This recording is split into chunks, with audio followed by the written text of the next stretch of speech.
നമുക്കിന്ന് 2024 വാർഷിക പരീക്ഷയ്ക്ക് 4ാം ക്ലാസ്സിൽ ഗണിതത്തിൽ ചോദിച്ച ചോദ്യങ്ങൾ പരിചയപ്പെടാം. 6 പ്രവർത്തനങ്ങളാണുള്ളത്. വളരെ വേഗത്തിൽ ഉത്തരം കണ്ടെത്തുന്നത് എങ്ങനെയെന്ന് നോക്കാം. ആദ്യത്തെ പ്രവർത്തനം, ഭാഗങ്ങൾ എത്ര? തന്നിരിക്കുന്ന ചിത്രത്തിൽ ഷെയ്ഡ് ചെയ്ത ഭാഗം ചിത്രത്തിൻ്റെ എത്ര ഭാഗമാണെന്ന് ചുവടെയുള്ള കളത്തിൽ എഴുതുക. ആദ്യത്തെ ചിത്രം നോക്കിയാൽ ചിത്രം എ നോക്കിയാൽ നമുക്ക് കൃത്യമായി മനസ്സിലാവും. 2 ഭാഗങ്ങളാക്കി കാണുന്നുണ്ട്. അതിൽ ഒരു ഭാഗമാണ് ഷെയ്ഡ് കൊടുത്തിട്ടുള്ളത്. ആകെയുള്ളത് 2 ഭാഗമാണ്. 2 അടിയിലാണ് എഴുതേണ്ടത്. മുകളിൽ എത്ര ഭാഗമാണോ ഷെയ്ഡ് കൊടുത്തത് അത് മുകളിലായിട്ടും എഴുതണം. അപ്പോൾ 1/2 1/2 എന്ന രീതിയിൽ എഴുതിയാൽ ഉത്തരം ശരിയാണ്. ഉത്തരം അരയാണ് അവിടെ ഷെയ്ഡ് കൊടുത്തിട്ടുള്ളത്. അതുപോലെ ബിയിൽ അവിടെ ക്രോസായിട്ട് വരച്ച് ഒരു ചതുരത്തെ ക്രോസാക്കി വരച്ച് 2 ത്രികോണമാക്കി മാറ്റിയിട്ടുണ്ട്. അതിൽ ഒരു ഭാഗമാണ് ഷെയ്ഡ് കൊടുത്തതായിട്ട് കാണുന്നത്. അപ്പോൾ അവിടെ 2 ഭാഗങ്ങൾ ഉണ്ട് എന്ന കാര്യം മനസ്സിലാക്കുക. അപ്പോൾ 2 ഭാഗമാണുള്ളത്. അതുകൊണ്ട് 2 അടിയിൽ എഴുതുകയാണ് വേണ്ടത്. ആകെയുള്ള ഭാഗം അടിയിൽ എഴുതണം. എന്നിട്ട് മുകളിൽ ഷെയ്ഡ് ചെയ്ത ഭാഗമാണ് എഴുതേണ്ടത്. അപ്പോൾ ഇവിടെ ഷെയ്ഡ് ചെയ്തത് ഒരു ഭാഗമാണ്. അപ്പോൾ 1/2 എന്ന രീതിയിലാണ് എഴുതേണ്ടത്. അതുപോലെ സിയിലും അതേ രീതി തന്നെയാണ്. ഒരു ത്രികോണത്തിനെ 2 ഭാഗമായിട്ട് മാറ്റിയിട്ടുണ്ട്. അതിലൊരു ഭാഗമാണ് ഷെയ്ഡ് ചെയ്തിട്ടുള്ളത്. അപ്പോൾ അടിയിലായിട്ട് ആകെയുള്ള ഭാഗങ്ങൾ 2 ഭാഗമാണുള്ളത്. അത് 2 എന്ന് എഴുതിയ ശേഷം മുകളിൽ 1 എന്ന് എഴുതുകയാണ് വേണ്ടത്. കാരണം ഒരു ഭാഗമാണ് ഷെയ്ഡ് ചെയ്തിട്ടുള്ളത്. അപ്പോൾ എഴുതേണ്ടത് 1/2. അതുപോലെ അവസാനത്തേത്, നീളത്തിൽ കാണുന്നത് 4 ചെറിയ ചതുരങ്ങളാണ്. അതുപോലെ നിരയായി കാണുന്നതും 4 ചെറിയ ചതുരങ്ങളാണ് കാണുന്നത്. അവ പരസ്പരം ഗുണിച്ച് കഴിഞ്ഞാൽ 16 ചെറിയ ചതുരങ്ങളാണുള്ളത്. അതുപോലെ ഷെയ്ഡ് ചെയ്തതായിട്ട് കാണുന്നത് 4 ചെറിയ ചതുരങ്ങളാണ്. അതുകൊണ്ട് തന്നെ ആകെയുള്ള 16 ചെറിയ ചതുരങ്ങൾ താഴെയും ഷെയ്ഡ് ചെയ്ത 4 ചെറിയ ചതുരങ്ങൾ മുകളിലും എഴുതിയാൽ ഉത്തരം ശരിയാണ്. മുകളിലുള്ള 4നെയും താഴെയുള്ള 16നെയും 4 കൊണ്ട് ഹരിക്കാൻ പറ്റും. മുകളിലുള്ള 4നെ 4 കൊണ്ട് ഹരിച്ചാൽ 1 എന്നും താഴെയുള്ള 16നെ 4 കൊണ്ട് ഹരിച്ചാൽ 4 എന്നും എഴുതാൻ പറ്റും. 1/4 എന്ന രീതിയിൽ ഇത് മാറ്റി എഴുതിയാലും ഉത്തരം ശരിയാണ്.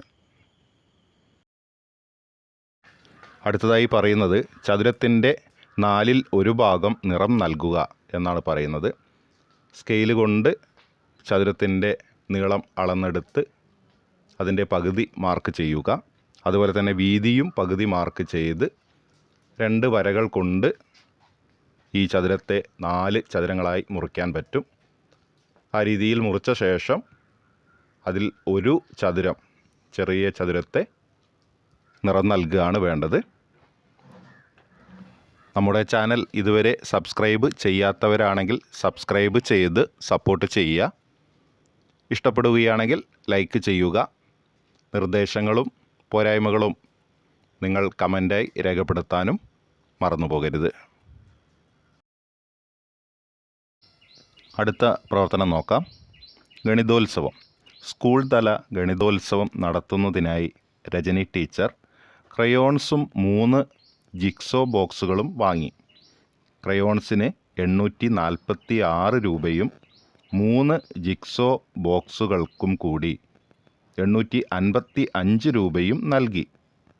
ആദ്യത്തെ ചോദ്യം, 9 ക്രയോൺസുകളാണ് വാങ്ങിയത്. ഒരു പെട്ടി ക്രയോൺസിൻ്റെ വില എത്ര? ആകെ വാങ്ങിയത് 9 പെട്ടി ക്രയോൺസുകളാണ്. ആകെ കൊടുത്ത രൂപ 846 ആണ്. ഒരു പെട്ടി ക്രയോൺസിൻ്റെ വില കിട്ടാൻ ചെയ്യേണ്ടത് 846നെ 9 കൊണ്ട് ഹരിക്കുകയാണ് വേണ്ടത്. 846നെ 9 കൊണ്ട് ഹരിച്ചാൽ നമുക്ക് ഉത്തരമായി 94 കിട്ടുന്നത്. അടുത്ത ചോദ്യം, 3 കുട്ടികൾക്ക് ഓരോ ജിക്സോ ബോക്സ് വീതം നൽകി. ഒരു ബോക്സിൻ്റെ വില എത്ര? ആകെ വാങ്ങിയത് 3 ജിക്സോ ബോക്സുകളാണ്. അതിൻ്റെ വില 855 രൂപയാണ്. അങ്ങനെയെങ്കിൽ 3 കൊണ്ട് 855 ഹരിച്ചു കഴിഞ്ഞാൽ ഒരു ജിക്സോ ബോക്സിൻ്റെ വില കിട്ടും. അപ്പോൾ 855 3 കൊണ്ട് ഹരിച്ചു കഴിഞ്ഞാൽ 285 എന്നാണ് ഉത്തരം കിട്ടുന്നത്. മറ്റൊരു ചോദ്യം നോക്കാം. പങ്കെടുത്ത 120 കുട്ടികൾക്ക് സദ്യ നൽകി ഒരാൾക്ക് 130 രൂപ ചെലവായി. ആകെ എത്ര രൂപ ചെലവായി? 120 കുട്ടികളാണ് പങ്കെടുത്തത്. ഒരാൾക്ക് ചെലവായത് 130 അങ്ങനെയെങ്കിൽ ആകെ രൂപ കിട്ടാൻ 120 130 കൊണ്ട് ഗുണിച്ചാൽ മതി. അങ്ങനെ ഗുണിക്കുന്ന സമയത്ത് നമുക്ക് ഉത്തരമായി കിട്ടുന്നത് 15,600 എന്നാണ്. അടുത്ത പ്രവർത്തനം നോക്കാം. ജോഡിയാക്കാം. പട്ടിക പരിശോധിച്ച് ശരിയായ ജോഡികൾ വരച്ച് ചേർക്കുക. എയും ബിയുമായിട്ട് 2 ഭാഗങ്ങൾ തന്നിട്ടുണ്ട്. അതിൽ എയിൽ എഴുതിയിട്ടുള്ളതിന് തുല്യമായിട്ടുള്ളത് ബിയിൽ നിന്ന് തിരഞ്ഞെടുത്ത് വരയ്ക്കാൻ വേണ്ടിയാണ് പറഞ്ഞിട്ടുള്ളത്.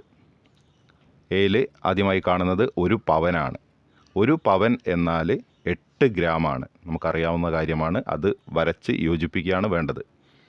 പിന്നീട് പറയുന്നത് 1 കിൻഡൽ എന്നാണ് പറയുന്നത്.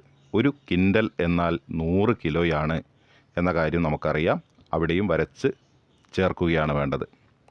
അടുത്തത് 1 ടണ്ണാണ് പറയുന്നത്. 1 ടൺ എന്നാൽ 1000 കിലോഗ്രാമാണ്. അത് വരച്ച് ചേർക്കുക. 1 കിലോമീറ്റർ എന്നാണ് അടുത്തതായി പറയുന്നത്. 1 കിലോമീറ്റർ എന്നാൽ 1000 മീറ്ററാണ്. 1000 മീറ്ററാണ് 1 കിലോമീറ്റർ. അടുത്തതായി പറയുന്നത്, അവസാനമായി പറയുന്നത് 1 മീറ്റർ. 1 മീറ്റർ എന്നാൽ 100 സെൻറ്റിമീറ്ററാണ് എന്ന കാര്യം നമുക്കറിയാം. എന്നാൽ 1 സെൻറ്റിമീറ്റർ എന്നാൽ 10 മില്ലിമീറ്ററാണ്. അപ്പോൾ 10 മില്ലിമീറ്ററിനെ 100 സെൻറ്റിമീറ്റർ കൊണ്ട് ഗുണിച്ച് കഴിഞ്ഞാൽ നമുക്ക് 1000 മില്ലിമീറ്ററാണ് 1 മീറ്റർ എന്ന് മനസ്സിലാക്കാം. അത് വരച്ച് ചേർക്കുക. 4ാമത്തെ പ്രവർത്തനം പാറ്റേൺ ആണ്. പാറ്റേൺ പൂർത്തിയാക്കുക. എയിൽ കാണുന്നത് ആദ്യത്തെ സംഖ്യ 10,000 രണ്ടാമത്തെ സംഖ്യ 20,000 മൂന്നാമത്തെ സംഖ്യ 30,000 2 സംഖ്യകൾക്കിടയിലുള്ള വ്യത്യാസം, രണ്ടാമത്തെ സംഖ്യയിൽ നിന്ന് ആദ്യത്തെ സംഖ്യ കുറച്ച് കഴിഞ്ഞാൽ നമുക്ക് വ്യത്യാസമായി കിട്ടുന്നത് 10,000.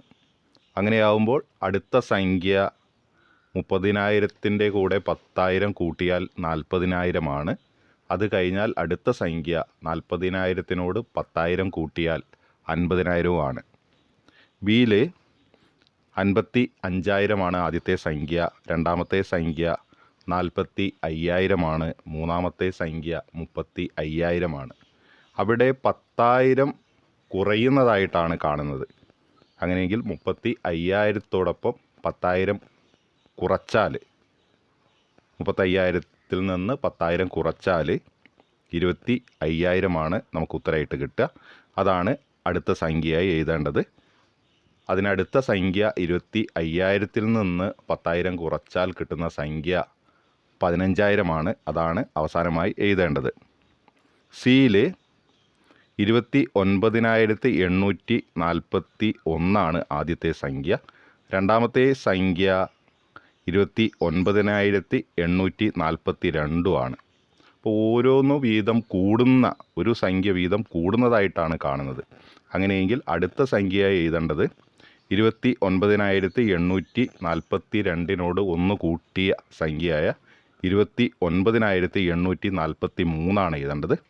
അതിനടുത്ത സംഖ്യ അവിടെ കൊടുത്തിട്ടുണ്ട്, 29,844.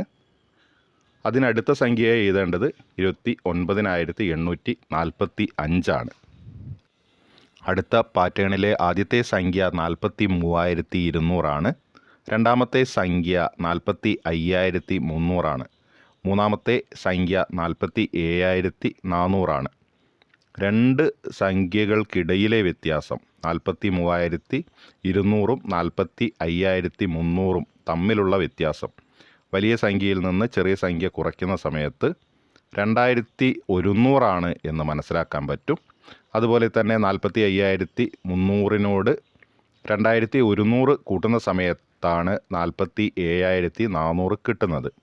അങ്ങനെയെങ്കിൽ അടുത്ത സംഖ്യ 49,500 അതിനുശേഷം വരുന്ന സംഖ്യ 49,500 2100 കൂട്ടുന്ന സമയത്ത് 51,600. അവസാനത്തെ പാറ്റേൺ ഒരു ചിത്ര പാറ്റേണാണ്. ചിത്ര പാറ്റേൺ പരിശോധിച്ച് അടുത്ത ചിത്രം വരച്ച് ചേർക്കുക എന്നതാണ് പ്രവർത്തനം. ആദ്യത്തെ ചിത്രം നോക്കിയാൽ വലത്തോട്ടേക്ക് കാണിക്കുന്ന ഒരു ഏരോ മാർക്കും അതുപോലെ തന്നെ വലത്തെ ഭാഗത്ത് താഴെയായിട്ടൊരു ചെറിയ ചതുരമാണുള്ളത്. രണ്ടാമത്തെ ചിത്രത്തിൽ ഏരോ മാർക്ക് താഴോട്ടേക്കാണ് കാണിക്കുന്നത്. അതുപോലെ വലത്തെ ഭാഗത്ത് മുകളിലായിട്ട് ഒരു ചെറിയ ചതുരവും കാണുന്നുണ്ട്. മൂന്നാമത്തെ ചതുരത്തിൽ ഏരോ മാർക്ക് ഇടത്തെ ഭാഗത്തേക്കാണ് കാണിക്കുന്നത്. ചെറിയ ചതുരം ഇടത്തെ ഭാഗത്ത് മുകളിലും ആയിട്ടാണ് കാണിച്ചിട്ടുള്ളത്. ആദ്യത്തെയും രണ്ടാമത്തെയും ചിത്രങ്ങൾ പരിശോധിച്ച് കഴിഞ്ഞാൽ ആ ചെറിയ ചതുരങ്ങൾ കൊടുത്തിട്ടുള്ളത് ഒരേ വശത്ത് തന്നെയാണ്. എന്നാൽ ആദ്യത്തേത് താഴെയാണെങ്കിൽ രണ്ടാമത്തേത് മുകളിലാണ്. അതുപോലെ മൂന്നാമത്തെ ചിത്രത്തിൽ നിന്ന് മനസ്സിലാക്കി വേണം നാലാമത്തെ ചിത്രം വരയ്ക്കാൻ. അപ്പോൾ അവിടെ ഇടത് ഭാഗത്ത് മുകളിലായിട്ടാണ് ആ ചെറിയ ചതുരം കൊടുത്തിട്ടുള്ളത്. അങ്ങനെയെങ്കിൽ നാലാമത്തെ ചതുരത്തിൽ താഴെയായിട്ട് ചെറിയ ചതുരം വരയ്ക്കുകയാണ് വേണ്ടത്. താഴെ ഇടത് ഭാഗത്തായിട്ട് ഒരു ചതുരം വരയ്ക്കുകയാണ് വേണ്ടത്. അതുപോലെ തന്നെ ആദ്യത്തെ ചതുരത്തിൽ വലത്തെ ഭാഗത്തേക്ക് ഏരോ മാർക്ക് കൊടുത്തപ്പോൾ രണ്ടാമത്തെ ചതുരത്തിൽ താഴോട്ടേക്കാണ് ഏരോ മാർക്ക് കൊടുത്തിട്ടുള്ളത്. അങ്ങനെ പരിശോധിച്ചാൽ മൂന്നാമത്തെ ചതുരത്തിൽ ഇടത്തെ ഭാഗത്തേക്കാണ് ഏരോ മാർക്ക് കൊടുത്തത്. അതുകൊണ്ട് തന്നെ നാലാമത്തെ ചതുരത്തിൽ മുകളിലേക്കാണ് ഏരോ മാർക്ക് വരയ്ക്കേണ്ടത്. അങ്ങനെ വരച്ച് ചേർത്താൽ ഉത്തരം ശരിയാണ്. ഈ രൂപത്തിലായിരിക്കും ആ പാറ്റേണിലെ ചിത്രം. അഞ്ചാമത്തെ പ്രവർത്തനം സ്കൂൾ വാർഷികം. പുച്ചക്കാട് ഗവ ഹയർ സെക്കൻഡറി സ്കൂൾ വാർഷികാഘോഷം നടക്കുകയാണ്. വിവിധ മേഖലകളിൽ മികവ് പുലർത്തിയ വിദ്യാർത്ഥികളെ അനുമോദിച്ചു. ആദ്യത്തെ ചോദ്യം, 100 രൂപ വീതം വിലയുള്ള 50 മെമൻറ്റോകളാണ് നൽകിയത്. മെമൻറ്റോകൾക്ക് ആകെ ചെലവായ തുക എത്ര? 100 രൂപയാണ് ഒരു മെമൻറ്റോയ്ക്ക് ചിലവാകുന്നത്. അങ്ങനെയുള്ള 50 മെമൻറ്റോകളാണ് കൊടുത്തത്. അപ്പോൾ 100നെ 50 കൊണ്ട് ഗുണിച്ച് കഴിഞ്ഞാൽ നമുക്ക് 5000 എന്നാണ് ഉത്തരം കിട്ടുന്നത്. അപ്പോൾ 5000 എന്നാണ് അവിടെ എഴുതേണ്ടത്. 5000 രൂപ. അടുത്ത ചോദ്യം, LP വിഭാഗത്തിലെ 210 കുട്ടികൾക്കും വീട്ടിൽ ഗണിത ലാബ് ഒരുക്കുന്നതിന് 150 രൂപ വീതം വിലയുള്ള ഗണിത കിറ്റ് നൽകി. ഇതിന് എത്ര രൂപ ചിലവായി? ആകെ ചിലവായ രൂപ വേണം കിട്ടാൻ. 210 കുട്ടികളാണുള്ളത്. ഒരു കുട്ടിക്ക് ചിലവാകുന്നത് 150 രൂപയാണ്.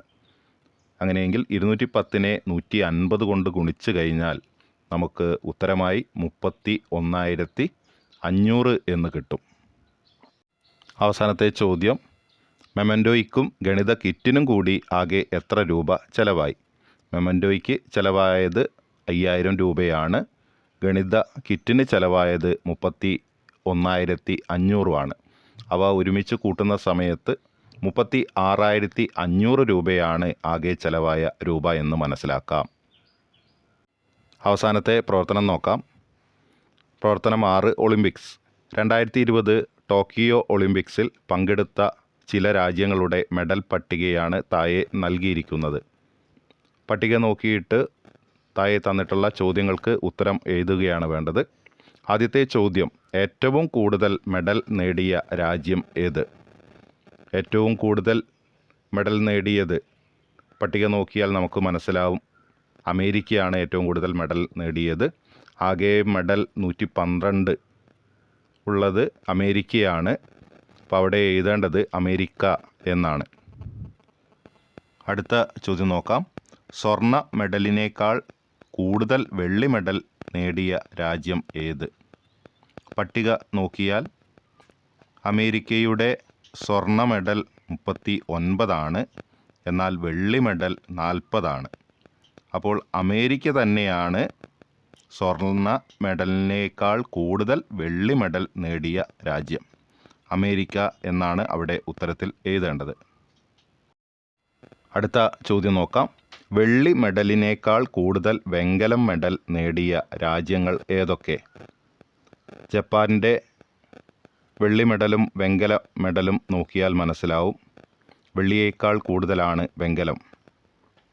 14 വെള്ളിയും 17 വെങ്കലവുമാണ് ജപ്പാന് കിട്ടിയിട്ടുള്ളത്. ആദ്യത്തെ രാജ്യം ജപ്പാൻ എന്ന് എഴുതാം. രണ്ടാമത്തത് ജർമ്മനി. ജർമ്മനിക്ക് വെള്ളി മെഡൽ 20ഉം വെങ്കലം 22ഉമാണ്. അപ്പം വെള്ളിയേക്കാൾ കൂടുതൽ വെങ്കലമാണ് ജർമ്മനിക്ക് കിട്ടിയിട്ടുള്ളത്. അപ്പോൾ അടുത്തതായിട്ട് ജർമ്മനിയുടെ പേരും അവിടെ എഴുതാം. അവസാനത്തെ ചോദ്യം. പട്ടിക പരിശോധിച്ച് ഒരു ചോദ്യം നിർമ്മിക്കുക. ചോദ്യം ഏത് രീതിയിൽ വേണമെങ്കിലും നിർമ്മിക്കാം. ചോദിച്ച ചോദ്യങ്ങൾ ആവാതിരുന്നാൽ മതി.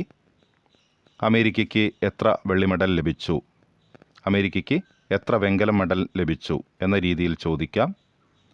അല്ലെങ്കിൽ ചൈനയ്ക്ക് എത്ര സ്വർണ്ണ മെഡൽ ലഭിച്ചു എന്ന രീതിയിൽ ചോദിക്കാം. ഏതെങ്കിലും തരത്തിലുള്ള ഒരു ചോദ്യം അവിടെ എഴുതിയാൽ മതി.